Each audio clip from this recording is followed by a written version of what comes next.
Man, we're here. that was some wild weather over the weekend. It was crazy, Jonathan. You're not wrong.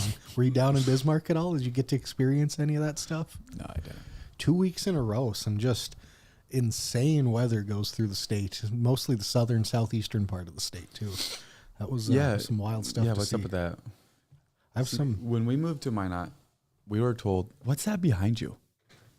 Oh, it's a calendar. It's the National Day calendar. Oh, Also, that's right. Happy July. It's July 1st. It's July 1st. What is it? He looks. It's Creative Ice Cream Day. Why didn't you bring me ice cream? I'm sorry. It's also That is on you. like Reggae Day, so that's cool. Bob Marley and like pistachio ice cream. I'm ready for it. What a day this is going to be. It's my day off. I'm ready for this. He's ready for it. Yep. Shout out Kevin Burkhardt and our the National Day of the Legendary stuff. yes. It's not National Day of the Week. It's no, just every single day there's something special. Exactly. And this is the calendar to celebrate everything, and I love it. I'm all here He loves for it. And He's here for it. shut up. This weather though was wild over the weekend. Dude, it was. When you have a ton of like not just we have there's a couple North Dakota people that do some storm chasing that I've seen around a little bit, but when you have like these national people coming up here, and you can argue how great they are and whatever, some of them have some questionable reputations on some stuff, but generally when you have this many people coming up here to chase storms, it's going to be some crazy weather. They're here for the views. Yeah, exactly. And that big tornado, it was an EF1. It looked huge, that tornado that was northwest of Bismarck. I have some family up in the area that took some pretty cool video. I mean, who didn't get some cool videos of that, though, on the north side of Bismarck? Yeah. Saw so many pictures and videos coming out about that. There was a lot. Yeah, no, it's incredible. Like I said, when we moved here, told occasionally a tornado. Other than that, you're pretty good. Mm-hmm. But literally in the last 2 weeks, we've had tornadoes and hurricanes. Yeah, for real. And the craziest thing is it's not like normally when you see the tornadoes pop up, it's like a couple a year in like a random place. Yeah, and they're small. Yeah, these have been, 2 weeks ago we had an EF3, right, which was massive. I believe it hit one of the top 25 in the U.S. Yeah, for this year, yeah. Crazy stuff. And like, unfortunately, a couple people passed away from it, which you never like to see. But the fact that these were around such populated areas is something that North Dakota doesn't often see either. Yeah. Right. Yeah. And right after we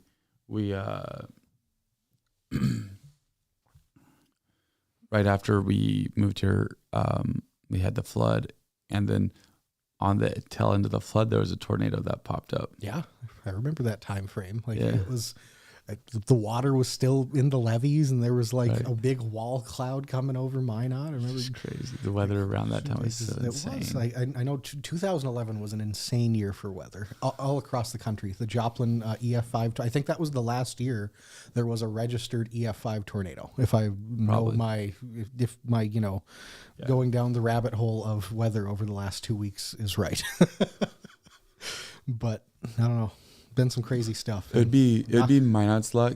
Some people are gonna be knocking on wood after I say this, as you're about to. I was already going to. So, but it'd be North Dakota's or Minot's luck that we would get a 100-year flood, but before it we would get a tornado.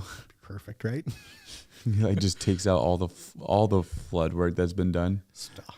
And then there's a flood. Don't say that. That would be Minot's luck. I'm not gonna go down that rabbit hole. Knock on wood. Because people 10 years don't want to talk about that. When it's all of a sudden there's an end in sight, and we get no thanks. As big as that tornado was last weekend, great to see no one, not like any major or severe damage. Right. No one passed from it or anything. So people that are benefiting the most are the roofing contractors. Most definitely having to redo those roofs with all the tiles coming off, and some of those siding people. I'm sure some of the gutter people have had some. They might be in Bismarck even more. Yeah, exactly. But another interesting thing that came out last night that I saw, something that we've been following at least a little bit, is that there's some updates with Job Corps. What? I know. Apparently, they're tentatively opening back up because at the federal level, a judge put a stay on the process that was going for the Department of Labor to. So it was a pause. Yeah, it was. It officially and federal pauses. And I saw KMOT had an article last night on it, and workforce development specialist Tom Ross is in charge of helping getting everyone back together, and they're incrementally increasing the students back, taking it slow to start, and see how many actually end up coming back, and if this lasts for a while or not. But at least for the students that are here in Minot, it sounds like they're going to be back at Job Corps for a while at least. Well, who knows how long, but fingers crossed. Right. It can. I think the biggest deal is that maybe for the ones that were just done by them, by that news or initially, maybe it gives them an opportunity to figure out quality next steps rather than just having to be jumping into something. Yeah. Most likely the way that these days have been working is it gets temporary relief and then finally they're like, no, yeah, it really can't go away. And that's kind of what it sounds like it's going to happen. It's to keep Job Corps centers across the country open until the lawsuit that's challenging the shutdown is fully resolved one way or the other. So yeah. Who knows how long that takes? Right. It could take quite a while. Could take years. Could take days. So right, just really depends. So that's interesting to note. At least it provides temporary relief. Yeah. It still brings into the bigger question of whether or not it's effective and all that, which is a different conversation. And the long-term viability of it, and how, if it does stick around, how it might have to change or evolve a little bit. I think it's interesting though, and we noted this when Blessing was on last week with it, is it almost just seems like the moving of government versus business is all that's going on here. Sure. Where you have government trying to move at the speed of business and the courts won't let it. And what I mean by that is this is, today we can go and announce a new product right now if we want. And we can also announce that we're not going to have it. We're going to shut down everything right now. And there's no lawsuits against us for doing that. Yeah. Because there's no third parties that are affected. The third parties that are affected just don't get to buy the product. Right. Exactly. Whereas government, there's always red tape. And there's always a caveat. Yep. And somebody will always sue. No matter what you do, it seems like somebody's going to sue. Yeah, one way or the other. Yep. Doesn't matter what side of the aisle, how it progresses, it feels like it's going to come one way or the other. Right. And so it slows down action. We'll use that because if we used productivity or something like that, then people would question whether or not it was. But it definitely slows down action. Yep. And the ability for government to get their goals done, that government's goals done. And I don't love that at all. I think that is negative.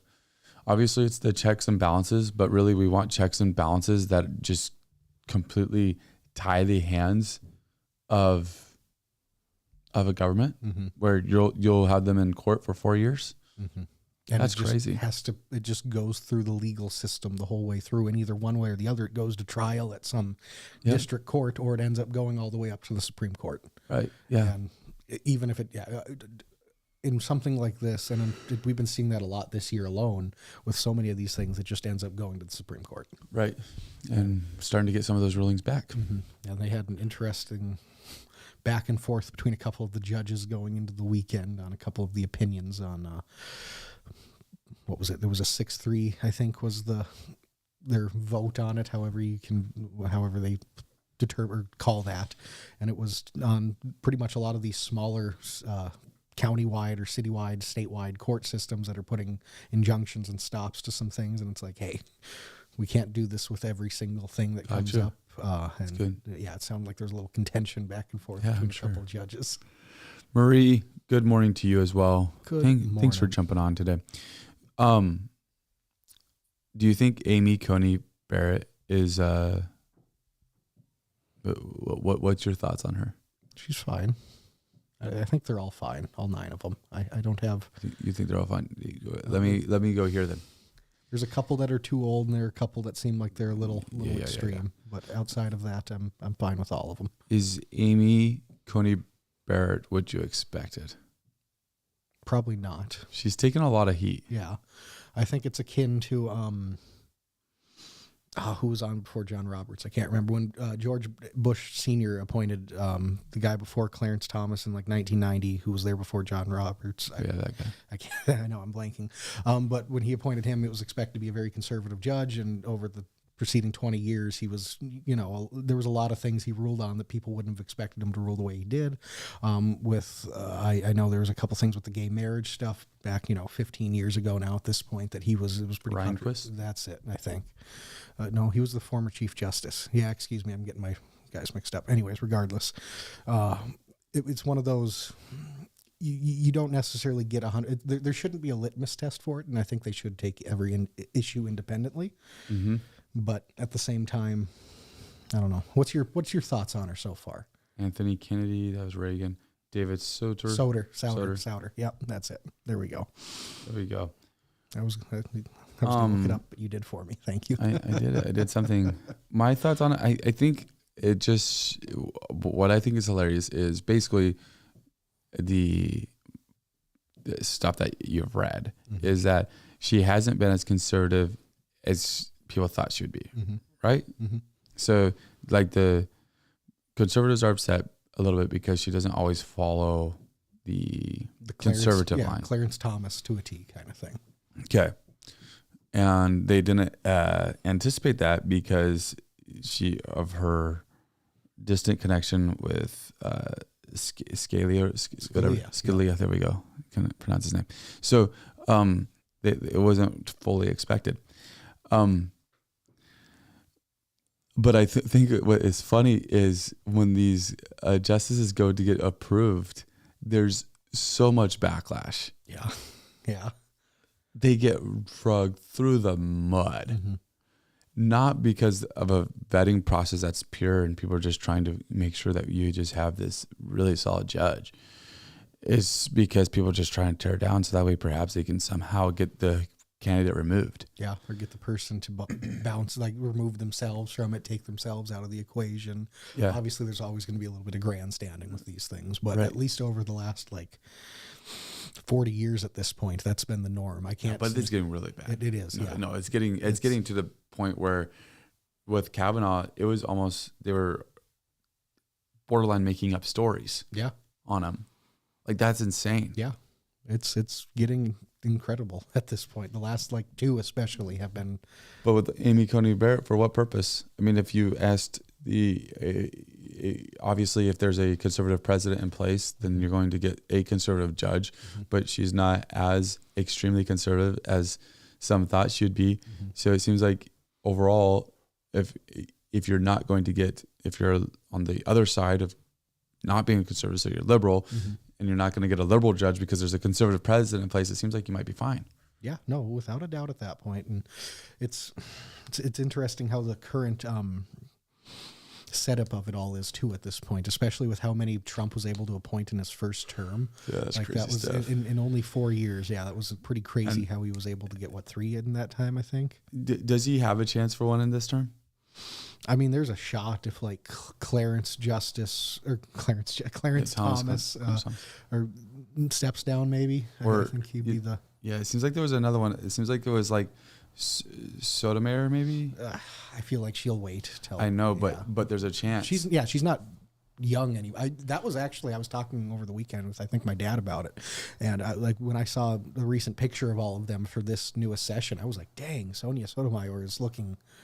I didn't think she was, and then I had to go look it up. She's not that old. She's not that old. She's, I think, she's 70. 70 early 70s. And I thought, I didn't think she was. I thought she was maybe 60 at this point. I thought she was a lot younger when she originally got put in.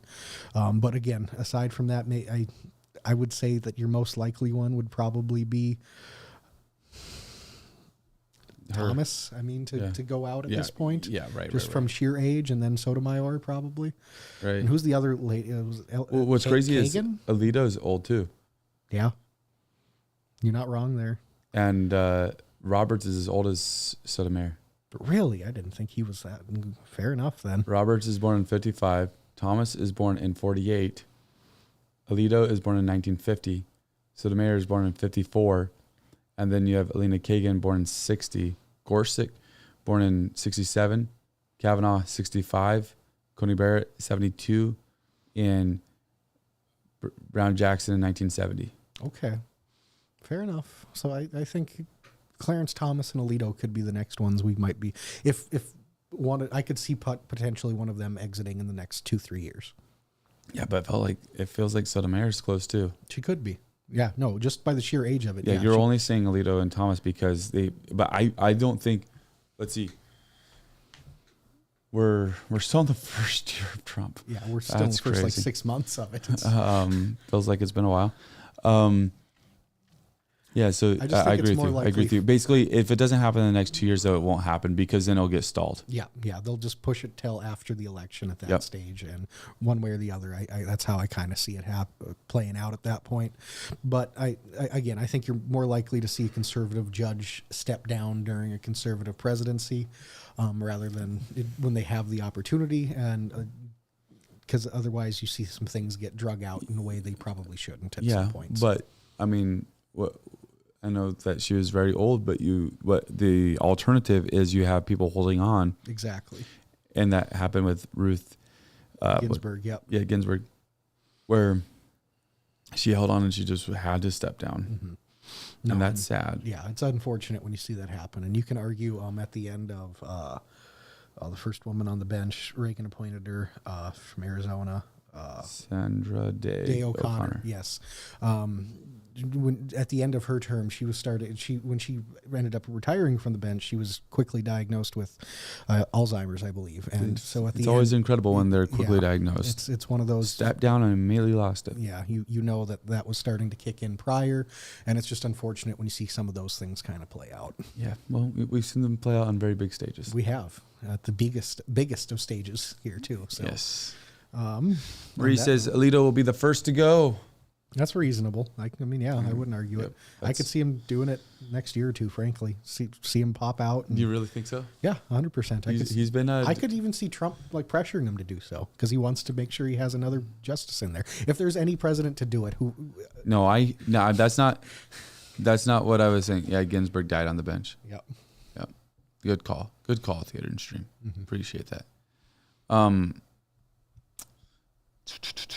Alito. The reason why he wouldn't pressure him is because of how much of an activist he is. It's true. You're not wrong there, but I don't know. I don't necessarily see it happening, but he could always float out a couple little tweets here and there saying that how he wants to make sure that he has the court his way kind of thing.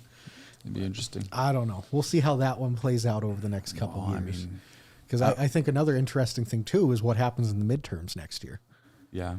So if one more though, Trump's legacy though is left on the Supreme Court. Largely, it will be huge legacy on the Supreme Court, which is both for the people he has placed on it, and on top of that, the rulings that have been made. Yeah, right, the rulings. But I'm just talking about place. Yeah, he's going to have 3, and potentially 4, but 3.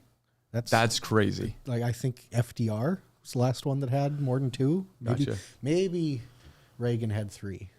But regardless, I mean, for the most part, you don't see more than 2, maybe 3 in a 4 to 8 year period at the outstretch of it.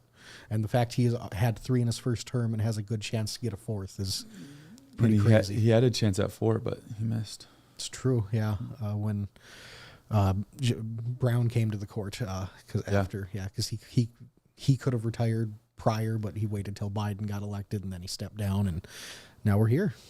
Yeah, Stephen Breyer. Stephen Breyer. Yeah, that's his name. Yeah, and then was replaced by Ketanji Brown Jackson. There's no way I was going to pronounce her first name right. Well, Franklin Roosevelt got 7. Okay. Yeah, he was there for 8. Yeah. And then you had Truman, who got 3. Eisenhower had 4. And then Kennedy had 2. Johnson had 2. Nixon had 3. Reagan had 3. Ford had 1. John Paul Stevens. Carter not get one? That guy was on there for a long time. He was, yeah. John Paul Stevens. I'm like, I actually remember that name. Reagan had 3. Bush had 2. Clinton had 2. G-Dub had 1. And then Obama had 2. Trump 3, Biden 1. Biden 1, and Trump potentially gets a 4th. Yeah. So if he does end up getting a 4th, it'll be the first time we've seen it in over 50 years. Yeah, and what's crazy, actually, that's not crazy. Yep, if he would have got the second term initially, he would have had 4. Mm-hmm. But and maybe Breyer doesn't step down when he does, but yeah, the odds of him not getting that 4th is probably pretty low. Yeah. Crazy stuff, my guy. Crazy stuff. I didn't intend to dive that far into the Supreme Court. That was kind of fun, though. Yeah, it was. All right, should we go on? We're going to do a huge deep dive breakdown of the mayoral race. All right, so we'll take a quick break, and then we'll come back and do that. So we'll see you in a minute 15. In the demanding world of oil and gas, precision, safety, and efficiency are non-negotiable. Unmanned operator drone services revolutionizes how you monitor, inspect, and manage your operations. With cutting-edge technology and expert operators, we deliver real-time data, detailed reports, and actionable insights for our valuable clients. Why risk the safety of your team or waste precious time?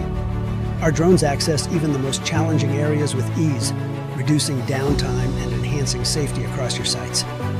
We take the guesswork out of your projects by offering LiDAR, mapping, and inspection services so that your projects stay safe, on budget, and on time. Unmanned operator drone services, where technology meets safety, precision, and efficiency. Contact us today to elevate your operations.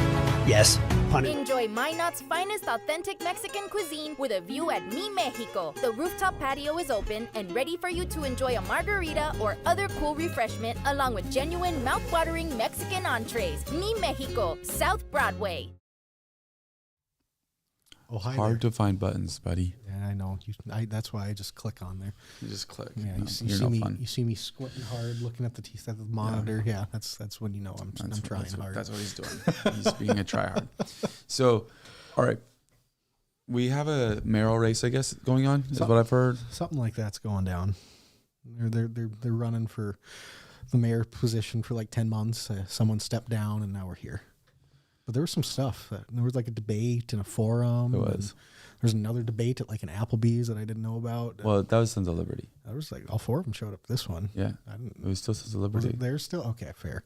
I knew it was. I didn't see who. I'm pretty sure. I just literally. I could be wrong. I was just scrolling and I just saw it now. It was like a week ago. Yeah. So I'm pretty sure it was Sons of Liberty. I believe that. So this is one of the overlooked things.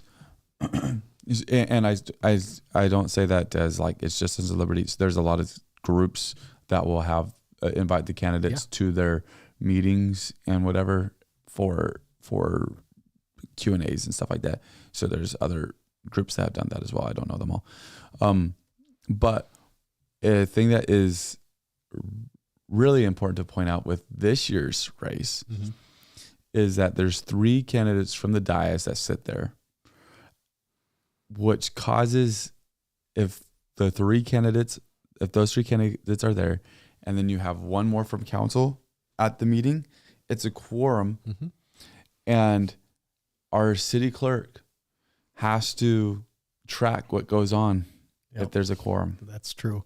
So if I think if it's just the 3, they can get away with it. But if the fourth one shows up to anything, all of a sudden they have to have, and it's not going to be extensive, but they have to have a set of minutes taken for it. And that's just one of those like minutia things that's like you wouldn't necessarily expect, but it makes sense, but it's just wild that it happens like that. But when you look at it, it's a huge amount of stress. That's not stress, maybe the wrong word, but time commitment that's put on her.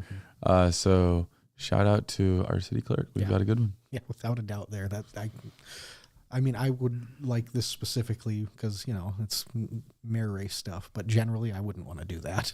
Yeah, for sure. Yeah. For sure. And then you have your regular duties as well. Exactly, which are extensive. Yeah, for sure. So we didn't really touch on it last Thursday, but last Wednesday, the Economic Development held a forum in the council chambers. So you're talking about, I think you're getting 2 things set up. The Minot Chamber EDC. There we go. Okay. Excuse me. Yep. Okay. Nope. That my bad. Yeah, I said the wrong stuff. Because the Economic Development Review Committee also met on Friday. They did, yes. But no, the Minot Chamber EDC put on a forum on Wednesday for the candidates again. And I think we'll get into our debate on, and we'll talk about it a little bit because we haven't had a chance to yet. No, we haven't. But the forum went well. It was, I mean, 2 hours long. It was a forum. Yeah, it was great. You get policy depth questions. They had minute response times, which is a little limited, but I mean, I understand there's a ton of, we get it. There's a ton of stuff you want to get through. The response times were fine. I hear you though, maybe a little bit short. I think if we went and redid our debate, we would shorten it up by 15 seconds. It felt like sometimes candidates would talk to the time limit simply because they could when they had nothing left to say. They're just going. Yeah. Where with the minute 15, maybe that would be when they were running out of things to say, and so it'd just be naturally done, probably. Also, having 4 candidates makes that a bugaboo as well. It does, because it just drags out. Everyone has to have a say. You have to at least try to police it remotely closely so everyone has a fair amount of time and speaking time. You can't let one person just dominate everything. Right. And obviously, in the forum, it's easier to do that because there's no rebuttals or anything. That's what I was going to get to. Okay. There's no rebuttals at the forum. Yeah. Which takes away the fun. Yeah. It allows for an in-depth policy discussion on where people stand on specific issues. It seemed like at the city council, when there was the city council forum, it seemed like there was rebuttals. It seemed like I remember a couple of rebuttals, like people saying, "Hey, they mentioned me. Don't I get to respond?" I don't remember off the top of my head. I don't know. Over a year now. So yeah, I don't know. I won't say you're wrong by any stretch. But that might have been why they were very, very clear at the beginning, saying, "Do not mention each other's name." Because they wanted to avoid any chance of a rebuttal. And I think they pretty much held true to that, except for maybe 1 or 2 points between everyone throughout. There was only a couple, I think, at the end. I remember closing statements for sure. I know people were name dropped. Things got to get hairy at some point. Of course, you got to save the best for last, right? So awesome. No, I for the enjoyment purposes, this race is fantastic. Oh, it is. It is. If you're watching the show, clearly you're remotely informed on a political level. And if you're a political junkie like I am, and I believe Jonathan is at this point. I'm trying. I think you're enjoying this just as much as we are. Obviously, I think we've hammered on this. We didn't want it to come to this point. It would have been a lot easier to just move on and maybe make a city council election or something. But we're here. We're going through with it. We're like, 5 weeks away now? Yeah. But and speaking of that. Yes.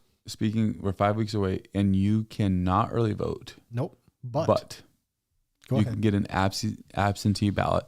And the way that it sounds like is you're literally able to stop by the courthouse, right? Yep. Ward County Courthouse, give them your information. They'll get you an absentee ballot. You can fill it out right on the spot, and you can hand it right back to them. Yep. So it is a fantastic double for early voting. If you early vote like myself, this is a great alternative for it. You can go in there anytime during business hours, so it's like 8 a.m. to 4:30, something like that. You go up, like Jonathan said, go up there, get your ballot. You can fill it all out there on site, hand it in, and you're all done. Boom, just like that. So for sure, that is a fantastic additional service that we still do have the ability to do. Yeah.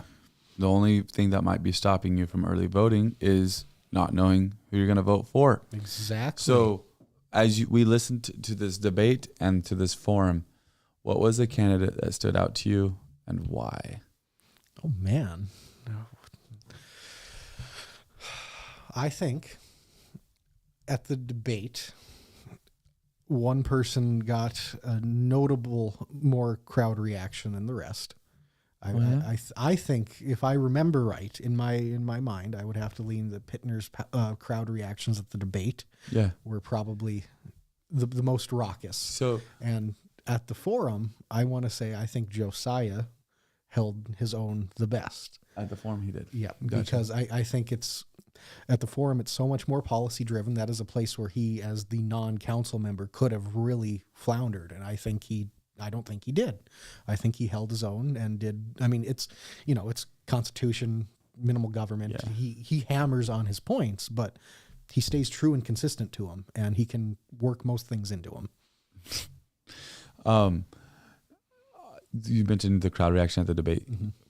People said that, like, we've had different perspectives on the crowd. And evidently, and I don't know what you heard, but evidently the crowd was way more rowdy than what we heard. Apparently, yeah. Like I think we mentioned this in passing at one point, but like we had people working around the facility doing stuff, and some of the words or the talk that we were hearing was in the depths of the crowd. There was some interesting language getting thrown around and some excited people back there. There was one there was one interaction that made its way to the stage, and that was partly because the candidate chose to engage with them. Yeah. So, but other than that, there was a couple times you heard stuff. There was clapping. We probably should have put it into that sooner. There was things like that. But overall, you didn't hear a lot of like words being spewed and stuff like that. But evidently there was a lot of talk going on. There was. From our point at our little moderator table up front, we didn't catch, I mean, again, outside of the applause and a couple jeers, I don't think I caught any like individual, expletives or anything. But apparently stuff was flying around in the back. So apologies for that, because it's not the way that was supposed to go. Yeah. Well, I don't know how we fix that, but we'll think about it. But regardless, it was fun. It was. And this was already mentioned. You mentioned this, but we didn't mic the crowd, which we probably should have.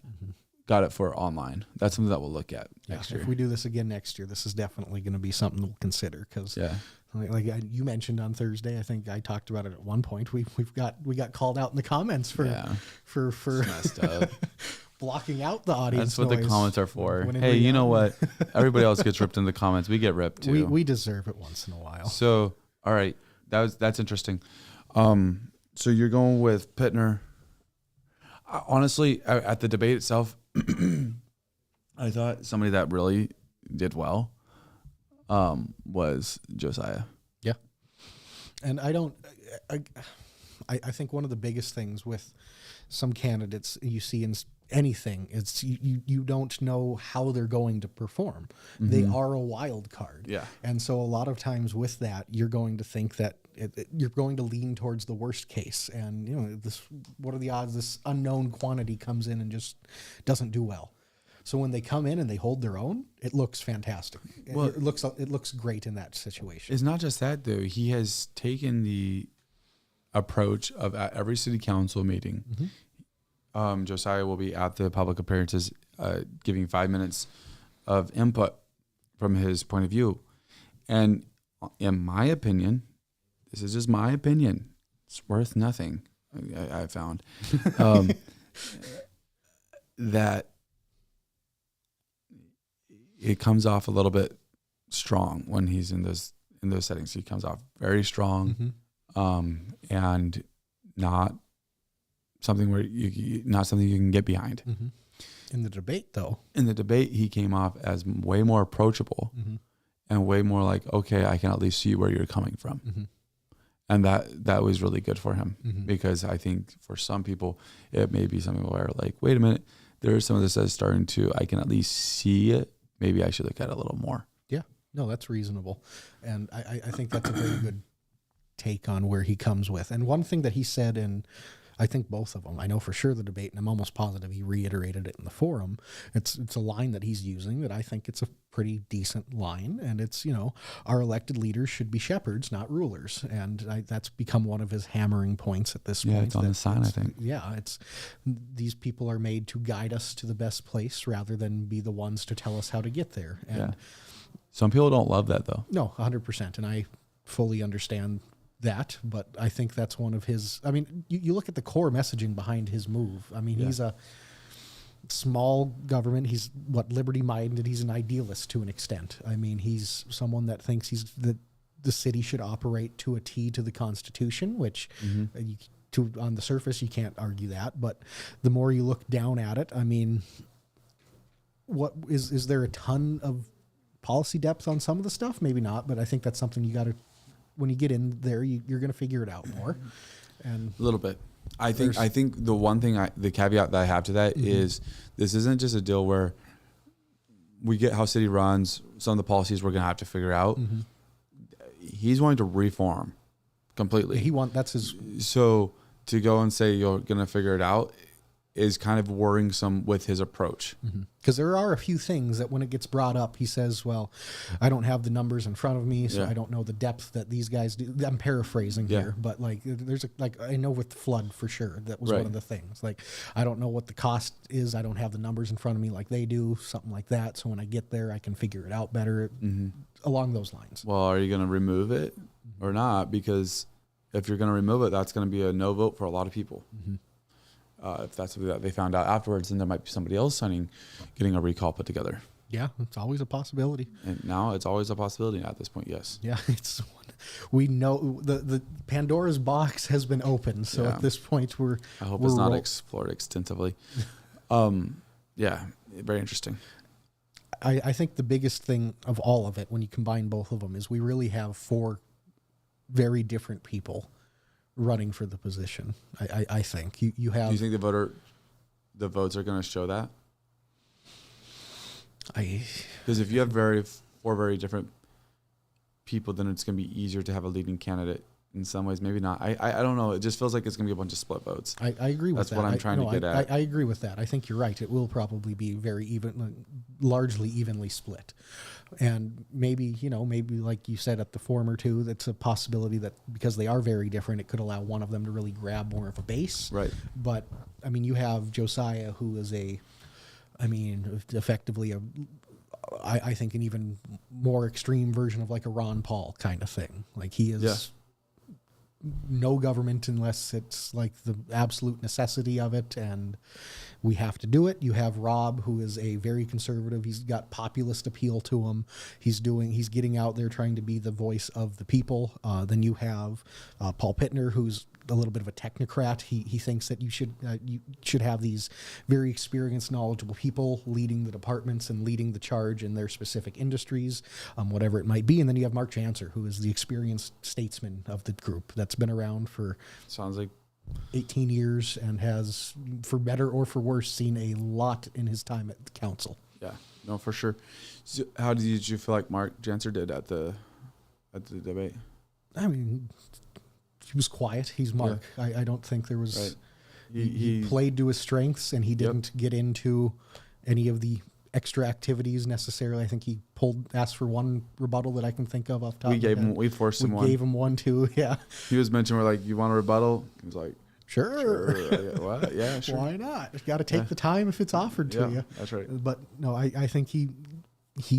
I don't know if he gained ground, but he definitely didn't lose any ground there either. I mean, if he is of the 4 the most known quantity. And then it felt like Rob did a good job of just staying true to what his messaging. Yeah. Stayed very true to that.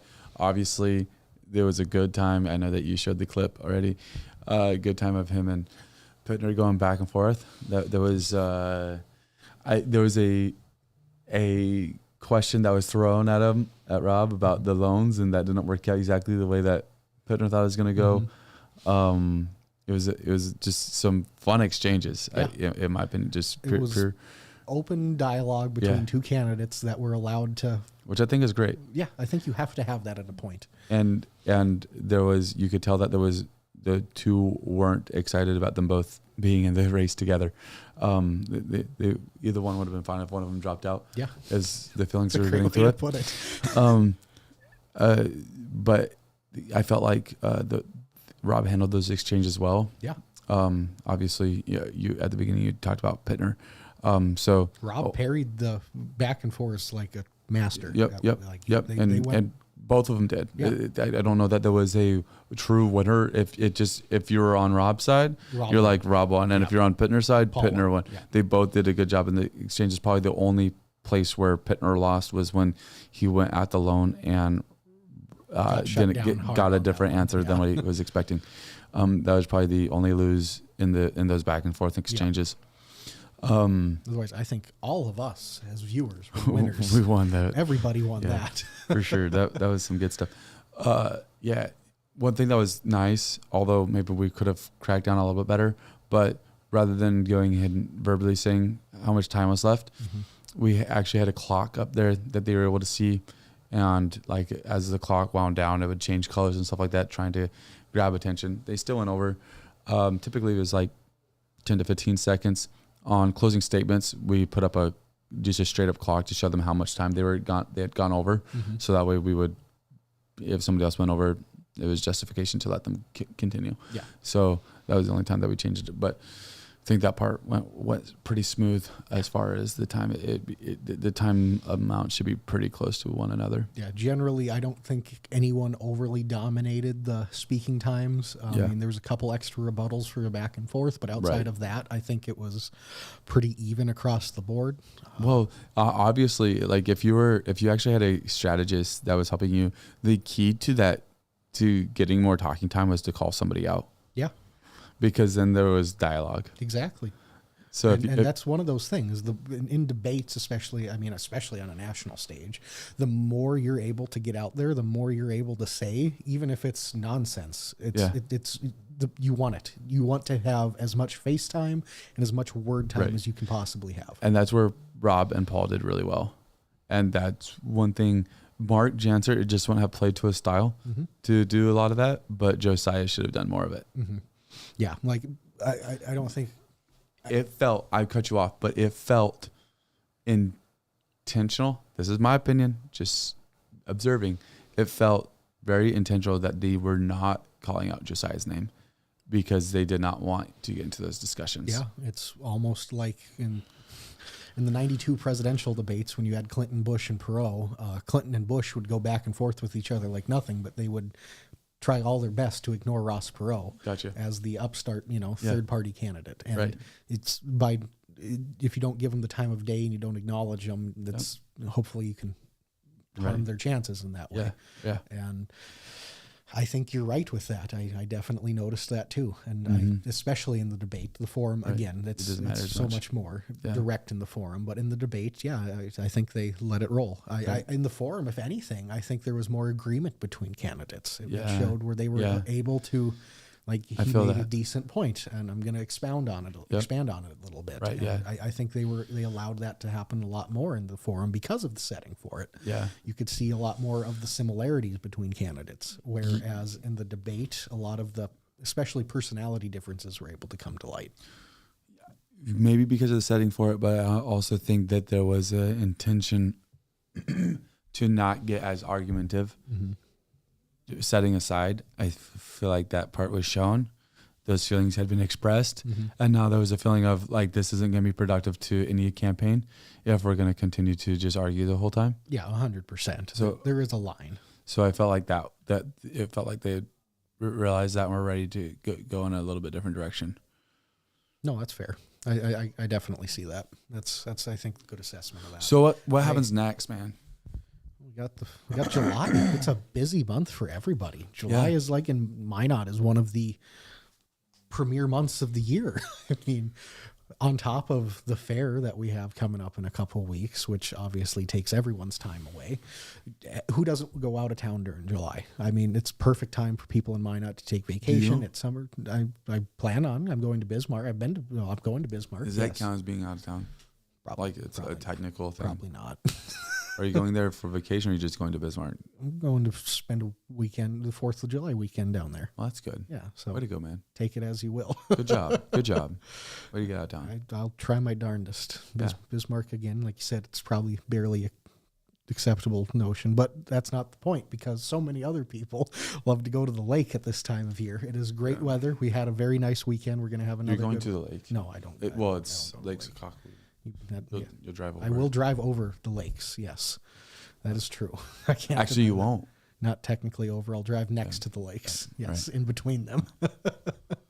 But no, this in July here, I think everybody has a chance to take a breath, but they also have a chance to really hone in their messaging and hammer home if there's something that they want to address. This is the time where they can really get it out there. What do you anticipate seeing?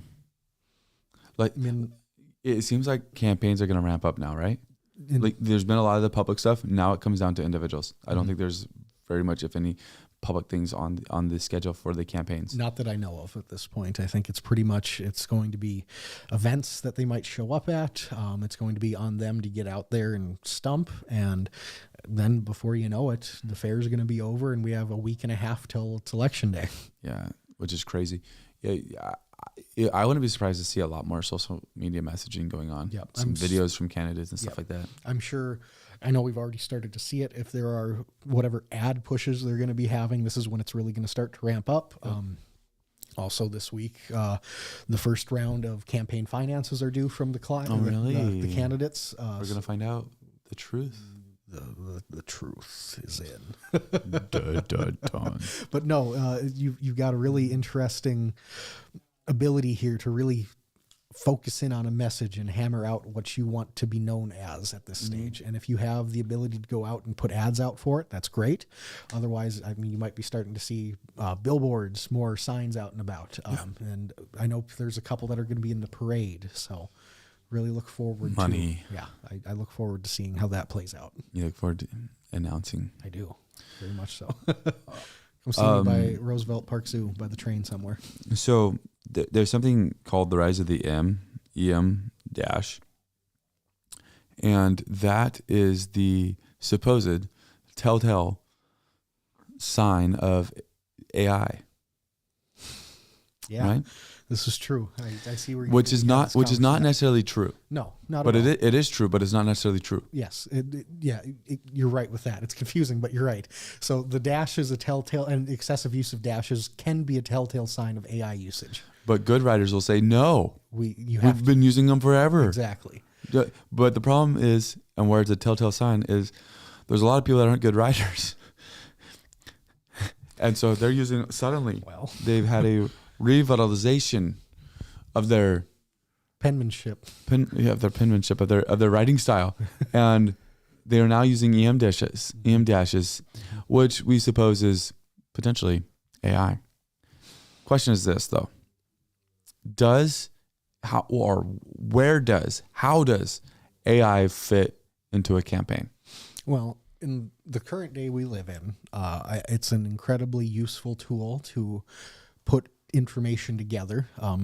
What you put in, you're going to get back out with AI. It is a million times better. Yes, it is on the person to be able to feed it the right information. So on a national campaign, I don't know if it has very much outside of maybe some information gathering things. I don't think you want AI to be your speechwriter by any stretch of the imagination. On a more of a local level, I think it's okay to use it. I mean, who's going to have a social media present or manager in a local mayor race like we're seeing right now? Yeah. So, I mean, if you are the one that's out there making and cutting your videos, why not have an AI bot write your descriptions of your videos before you post them? I don't see an issue with that.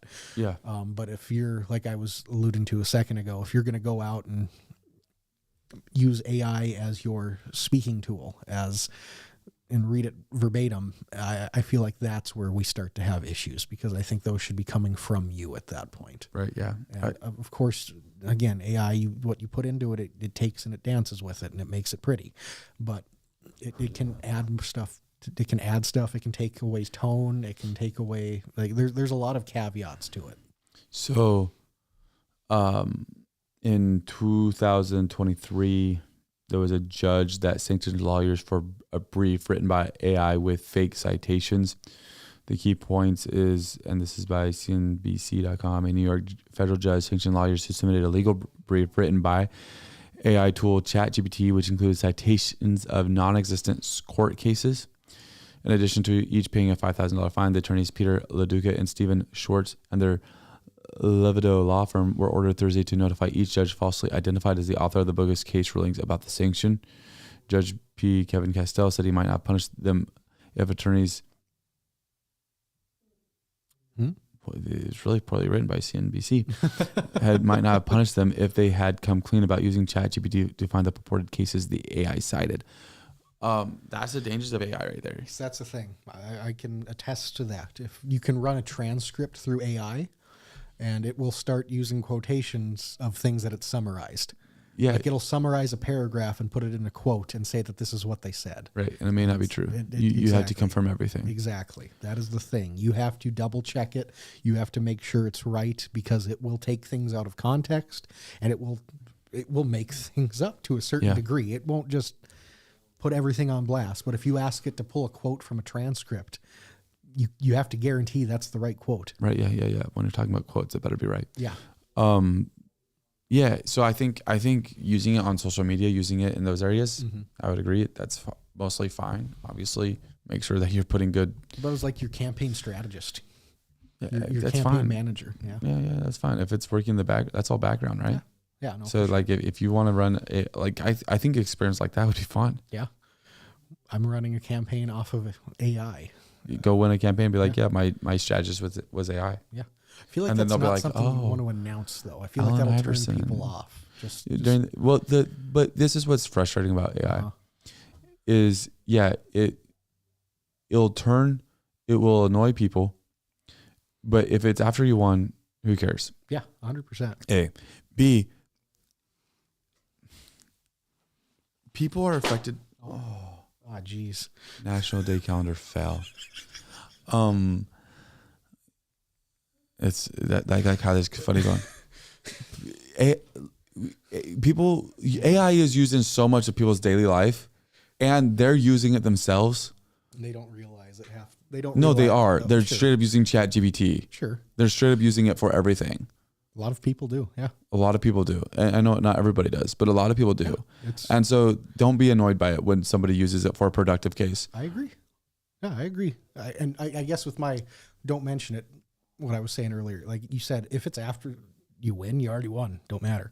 But I feel like if you're saying during your campaign that your campaign strategist or manager is ChatGPT, yeah, I feel like that. I mean, it might be bold. It would be incredibly bold. I guess that's probably where I'm at with it. I don't think people would love to hear that. Yeah. I'm not saying it's, again, for right or wrong, it is what it is. But like, I just feel like that would be one of those things that people hear and say, oh, he's got to use AI to run a campaign. How can he run the city kind of thing? There. Okay. Right. Yeah. And that's fair. But for the next person, they have a committee or they have a campaign manager. So they have to have a stinking campaign manager in order to run for mayor. Yeah.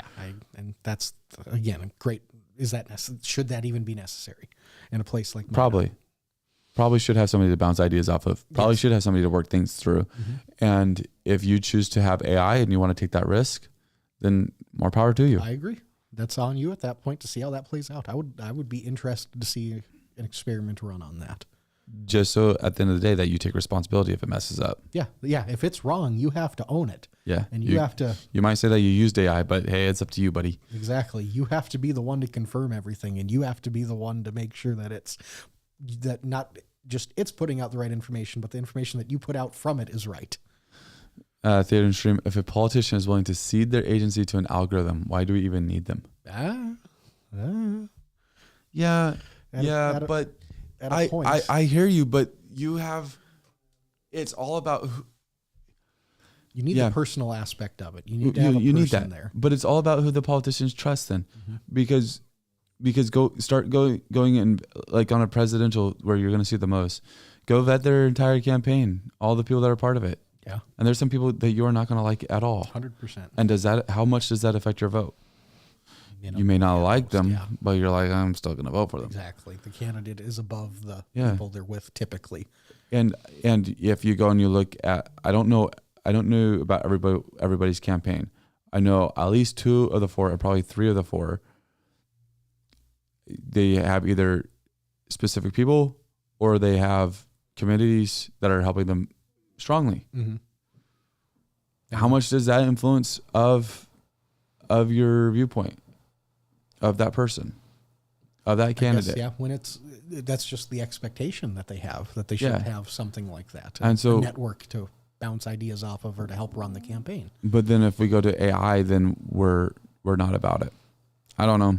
No, I don't necessarily. I mean, we're at the point where AI can help do surgeries. Yeah, where it can point or see where cancer's developing at years before anyone's naked eye can figure it out, kind of thing. Right. And again, I'm not even saying I disagree with using it. I'm just saying there's going to be people that when they hear that you're using AI on your campaign, they're not going to like it. Right. So what is interesting though with AI, and we talked about this, is when somebody is going to post something and their post is AI generated. So somebody else is going to write a response, and their response is AI generated. And this isn't groundbreaking right here. People have talked about it before. So literally, you just have AI going back and forth with 2 different inputs, though. So you have 2 different viewpoints, but it's still producing both viewpoints. Yeah, and it's an interesting slope to go down because again, it's at the basis of it, it's that person's viewpoint. Yeah, that they're inputting. That's how it's generating. However, the words that are being put out there aren't necessarily specifically that person's words. So to be clear, I'm not like this person that's on the side of like yeah rah. I think AI can do a lot of great things, and there's specific purposes where it excels. We've talked about this before. I just don't think it should be your crutch, maybe. Yeah. But and I think the ones that use it as a crutch will be the ones that it'll eventually fail them. You're probably right. Yeah. The ones that are able to use it as a tool. The ones that are able to use it as a tool, not a crutch, they're able to use it as a tool, are the ones that will succeed with it. I agree. I agree with that. And again, I think one thing that even off of points alone, I don't think that AI should be discounted as a tool to be used in your campaign by any stretch. And I don't think it should be looked down upon in that regard. Yeah. Just full opinion on this one. Right. But just with the argument we've been having, I think I've hammered this, but people will look at it that way. Yeah. Just that's how people That's how it goes. But I think it's the future at this point. It's coming. It is. It's going to be there. Why wouldn't you go and you can go down the road, create an AI bot where you go and put in your brand goal, your campaign goals, your campaign style, the tone you want to use throughout your campaign, all that stuff. You supply all that information into it, and then it starts producing all the stuff you need for you. Yeah. Why wouldn't you use it? Yeah, it's at most like $20 a month. Yeah, it's a heck of a lot cheaper than you'll pay a campaign manager unless they do it for free. So, crazy stuff. Good conversation. It was. AI is the future. It's the present to an extent, and just don't use it to write your speeches. How about that? Don't use it to write your speech, please. I think we can get on board with that. Yeah, don't use it as a speechwriter. Why? Because that is directly from you. That is from your mouth. I do not want an AI speech. Yeah. Maybe you use it to help fix your grammar on something and stuff like that. Maybe you can make that exception. But overall, the tone and the words that come out that better be yours. Yes, you better own that. Yeah. Otherwise, it'll sound like something we heard earlier this year. Yeah. But nonetheless, good episode. Thanks for watching. Announcement: there is no episode. Yeah, we're both gonna Thursday. This is 4th of July weekend, so we're gonna not be doing an episode for 4th of July. Taking the 3rd off, and gonna go have some good weekends, and then we'll be back ready to rumble next Tuesday. Boom, boom, boom. It'll be a good time. Looking forward to it. Thanks for watching this episode. Be sure to like and subscribe. Stay tuned. We'll continue to cover Minot. Thanks. Have a great day.